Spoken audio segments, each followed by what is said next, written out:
जय माता जी। हर हर महादेव। जय भोलेनाथ। आने वाले सोमवार के अष्टमी के दिन 3 अक्टूबर को सोमवार के दिन अष्टमी आ रही है। अगर आप इस तरह से कुछ पूजा करेंगे तो शिव भगवान हमारे ऊपर बहुत जल्दी प्रसन्न हो जाएंगे।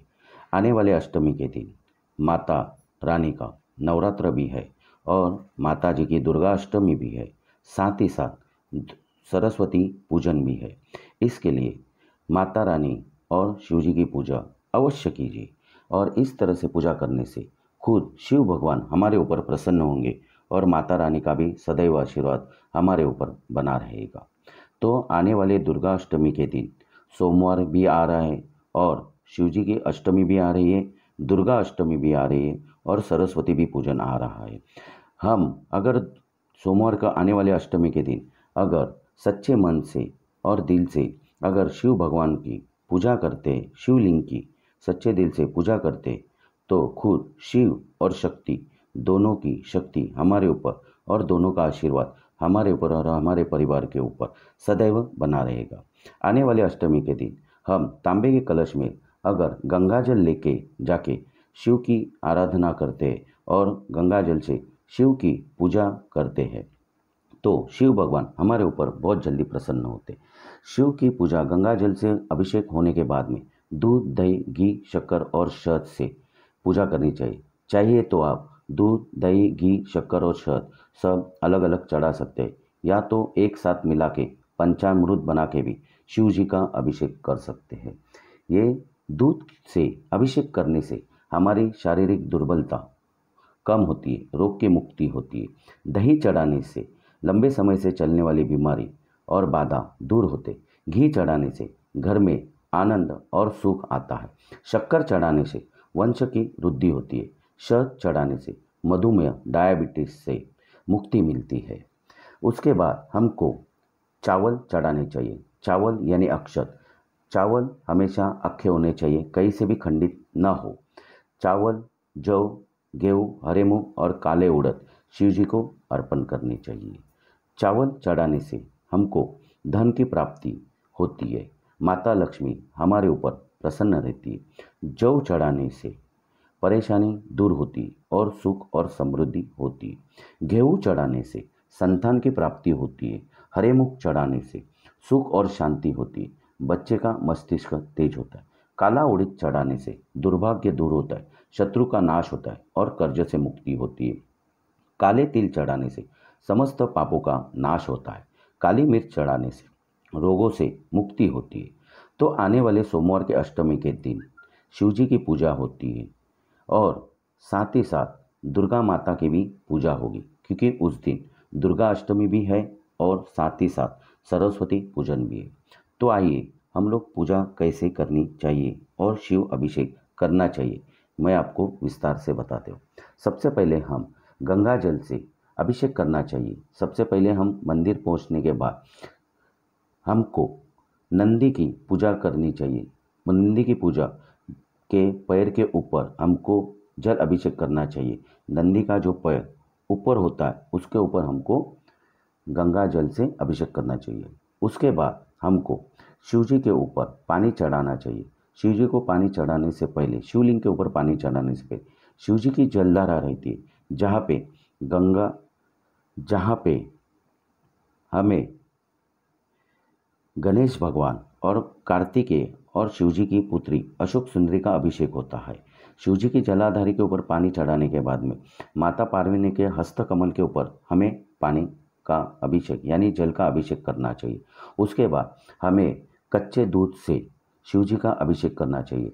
शिव जी का अभिषेक करने के लिए हमेशा कच्चे दूध का ही उपयोग होना चाहिए।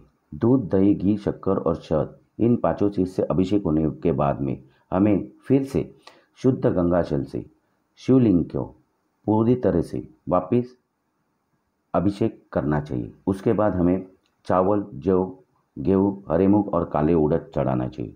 उसके बाद हमें काले तिल चढ़ाने चाहिए। उसके बाद काली मिर्च, यानी कि काली मिर्च हमारे पास 5 होनी चाहिए। जिस भी बीमार आदमी से हम लोगों को 5 काली मिर्च अगर शिव जी को अर्पण करते हैं तो उसके रोगों से उसकी मुक्ति मिलती है और जो भी दवाई उसको नहीं लग रही है उस दवाई का असर उस रोगी के ऊपर और बीमार आदमी के ऊपर चालू हो जाता है। शिव जी हमारे ऊपर प्रसन्न होते। अगर हमारे घर पे कोई बीमार आदमी है और किसी के ऊपर नकारात्मक शक्ति है, तो हमें 14 चने के दाने 14 चने के दाने यानी चने की दाल होनी चाहिए। अगर चने के दाल हम लोग 14 लेके उस व्यक्ति के ऊपर से 14 बार उतार के अगर हम शिव जी के ऊपर अर्पण करते हैं, तो उसके ऊपर की नकारात्मक शक्ति कम होती है और उस व्यक्ति को तुरंत राहत मिल जाती है। आप ये सब करके देखिएगा। 14 चने के दाने शिव जी के ऊपर चढ़ाने के बाद में हमें पीछे मुड़ के नहीं देखना चाहिए, सीधा घर पे आना चाहिए। ये सब करने से पहले 14 दाने उतारने से पहले हमको शिव की पूजा और अभिषेक पूरी तरह से संपूर्ण कर देनी चाहिए। उसके बाद हमें शिव जल अभिषेक करने के बाद में उस जलाधारी से 2-4 बूंदे अपने को तांबे के कलश में लेके घर पे आना चाहिए और घर के दरवाजे के ऊपर छिड़कना चाहिए और पूरे घर के अंदर उस जल को छिड़काव करने से घर के अंदर आई हुई नकारात्मक शक्ति का नाश होता है और घर हमारा शुद्ध हो जाता है। ये करने के बाद आपको सब अभिषेक करते समय आपको हमेशा ओम नमः शिवाय का जाप करना चाहिए। दूध दही चढ़ाने से समय आपको या जल का अभिषेक करते समय या चावल जौ गेहूँ हरे मूंग काले उड़द चढ़ाते समय हमें ओम नमः शिवाय का जाप करना चाहिए, या तो फिर सिर्फ नमः शिवाय का जाप करना चाहिए, या फिर ओम नमः पार्वतीपति हर हर महादेव का जाप करना चाहिए, या श्री शिवाय नमस्तुभ्यम का जाप करना चाहिए। ये जाप करते करते अगर हम अभिषेक करते हैं तो बहुत जल्दी शिव जी हमारे प्रसन्न होते। आने वाले दुर्गा अष्टमी के दिन और सोमवार को आने वाले अष्टमी के दिन अगर हम लोग सच्चे दिल से अगर पूजा करते तो हमें शिव और शक्ति दोनों का आशीर्वाद हमें मिलता है और हमारे परिवार के ऊपर इनका साया हमेशा रहता है।